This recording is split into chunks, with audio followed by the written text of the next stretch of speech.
जीवन बेटा ये यूं ही गुजर जाता है।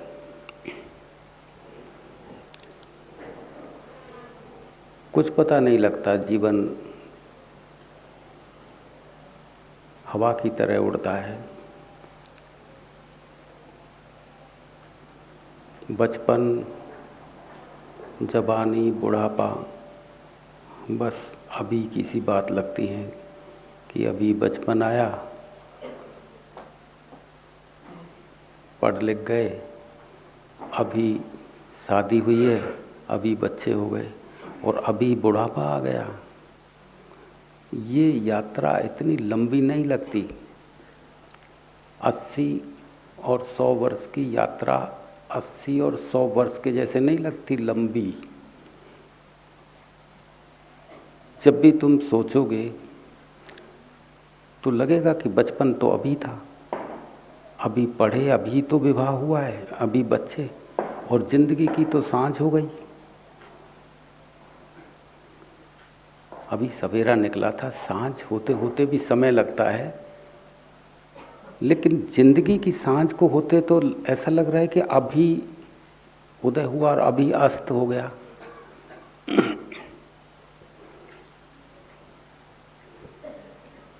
उम्र का सवाल नहीं है कि आपकी उम्र 100 साल या 80 साल है।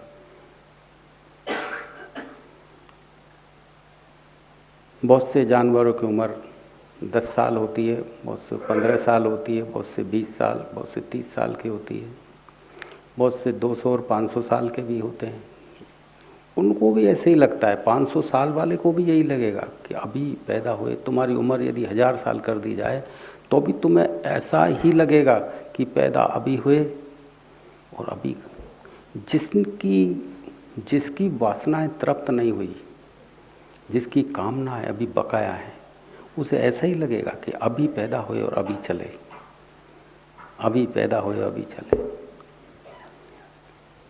वो आयु को लंबा करके देखना चाहता है, जिसकी वासनाएं तृप्त नहीं हुई, जिसकी इच्छाएं शेष है। वो चाहता है अभी और जी लूं, थोड़ा अभी और जी लूं। मृत्यु का भय उसे हमेशा सताता है। सोचा है कि और जी लूं, और जी लूं, और जी लूं। आप सोचो जरा, खुद ही सोचो, आपकी जितनी उम्र है इसको यदि और 10 गुना कर दिया जाए तो उस 10 गुने करने पे आप क्या करेंगे, ये बता दो मुझे। जो जानते हैं वही तो करेंगे, और आप जानते क्या हैं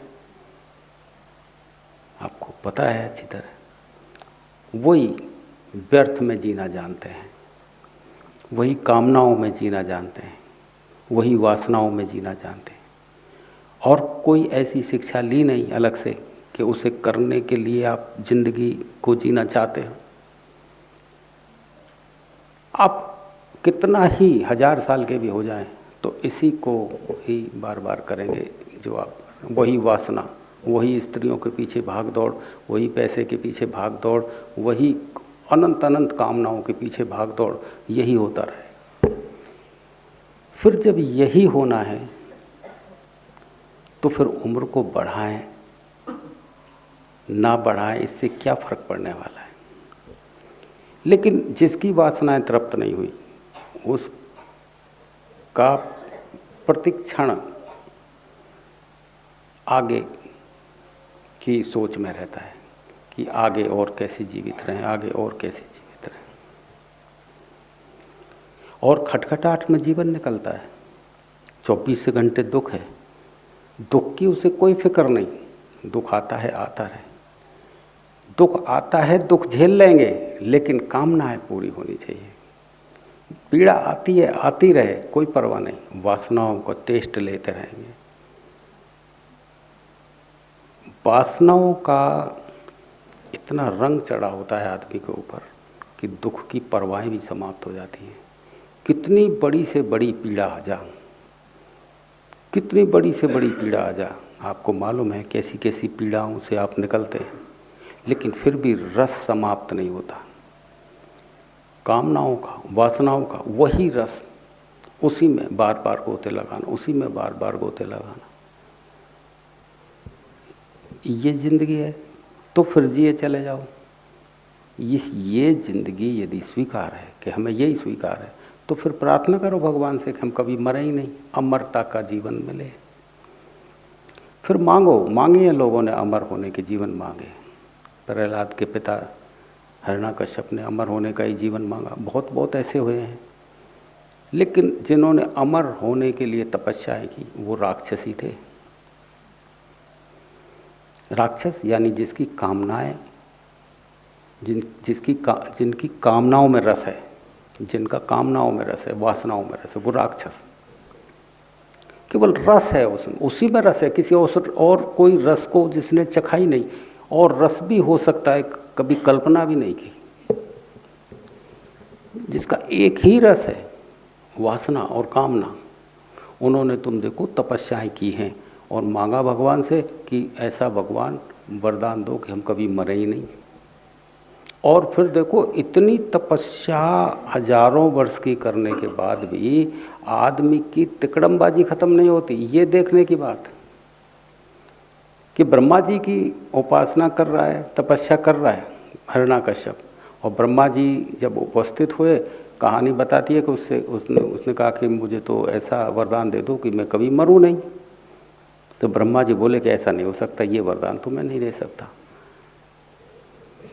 तो देखिए, जिसकी पकड़ है संसार में, उसकी तिकड़मी बुद्धि कितनी तेज हो जाती है। तो किस तरह से घुमा के बात करते हैं, चलो कोई बात नहीं, ये वरदान आप नहीं देना चाहते कि मैं मर रहा हूँ, तो फिर दूसरा मुझे ऐसा दे दो कि मैं कभी मतलब ना तो ज़मीन पे मरूं, ना मैं आकाश में मरूं, और ना मैं घर के बाहर मरूं, ना मैं अंदर मरूं, ना मैं आदमी के हाथ मारा जाऊं, ना मैं जानवर के हाथ में मारा जाऊं। बात तो वही है जो बात सीधे कहनी थी कि मैं कभी मरूं ही नहीं, ऐसी अमरता का वरदान दे दो। तो वो उसने इस तरह से कह के कि भाई कोई मरेगा तो या तो घर के अंदर मरेगा या बाहर मरेगा, या ऊपर आकाश में उड़ के मरेगा, या ज़मीन पर मरेगा, या उसे जानवर मारेंगे या फिर आदमी। ऐसा तो दे सकते हैं आप। ब्रह्मा जी बोले हाँ ऐसा वरदान दे सकता हूँ, तथास्तु ऐसा वरदान ले। हजारों वर्ष की तपस्या के बाद मैं ये कहना चाह रहा हूँ कि हिरण्यकश्यप की और तिकड़मी बुद्धि खत्म नहीं हुई। तपस्या से तिकड़मबाजी खत्म नहीं होती है। तपस्या से कामनाओं की पूर्ति के लिए मांग की जाती है। जिन्होंने भी तपस्या की है, उन तपस्वियों ने सिर्फ जो कामना अधूरी रह गई हैं, पूरा नहीं कर पाए हैं, उन कामनाओं को बड़े रूप में मांगा है बस तपस्वी। योगी और तपस्वी में यही अंतर है। योगी की कामना जो है उसको पूरा स्वीकार कर लेता है, जो है बस पूरा है, जहाँ है वहीं स्वर्ग बना लेता है, जहाँ खड़ा है वहीं स्वर्ग का निर्माण कर लेता है। तपस्वी कहीं और देखता है स्वर्ग को। जिसकी कामनाओं में है, वासनाओं में प्रीति है, वो स्वर्ग को कहीं और जगह देखता है कि हम कहीं वहाँ जाके स्वर्ग प्राप्त करेंगे। योगी नहीं देखता ऐसा। योगी ध्यानी एक ही बात है। ध्यानी और योगी, मैं उस योग की बात नहीं कर रहा, मैं ध्यान योग की बात कर रहा हूँ। मैं शरीर के कसरत वाले योग की बात नहीं करता, ध्यान योग की। जो ध्यान से जुड़ गया वो जहाँ खड़ा है वहाँ स्वर्ग देखता है, वहीं स्वर्ग बना लेता है। तो तपस्या से यदि कामनाएं नष्ट नहीं होती तो तपस्याएं करता क्यों है आदमी? करता क्यों है? वो करता इसलिए है क्योंकि वो जमीन पे उसी जगह स्वर्ग बनाना नहीं जानता। जीवन में संतुष्ट अपने अंदर जाके हुआ जा सकता है, ये खबर उसे नहीं लगी है, और लग भी गई है तो उतना साहस नहीं अंदर जाने का। बाहर जाने का व्यक्ति साहस जुटा लेता है, बड़े से बड़े युद्ध लड़ लेगा, बड़े से बड़ी मतलब अपनी मतलब मृत्यु भी हो जाए चाहे युद्ध लड़ते लड़ते, वीरता को प्राप्त करना। कहते हैं ना कि भाई लड़ते लड़ते मर जाना, पीठ मत देना, वीरता को प्राप्त कर लेना। इस तरह से साहस दिया जाता है व्यक्ति को कि लड़ते लड़ते मर जाना लेकिन पीठ मत देना ऐसे। और उसको मरने वाले को तो उस शहीद होना भी कहते हैं कि भाई उसको मर गया ऐसे मत कहना, शहीद हुआ है ये। तो इस तरह से मतलब मौत को सजाया है लोगों ने कि भाई उसको शहीद होना कहो। तो